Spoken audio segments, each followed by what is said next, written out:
So here at the University of Southampton we conduct lots of research in ecological engineering, primarily focusing on trying to protect endangered species of fish from water and energy engineering practices. At Southampton we have unique facilities such as these large-scale flumes that enable us to quantify the behavioural response of fish to hydraulics and acoustics under very controlled environmental conditions.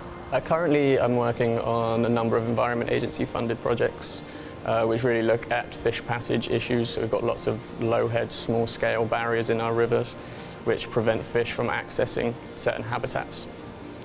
So we're looking at, in this case, specifically eel passage over gauging weirs. So we have hundreds of these in our rivers which are preventing access to upstream areas. So our research really falls into two key components. One is to assess the environmental impacts of developing infrastructure for water resources and for energy, and then finding a way to mitigate for those environmental impacts. One of the advantages of using these flumes is that it enables us to video record the behaviour of the eels as they approach and try and use and ascend these fish passes.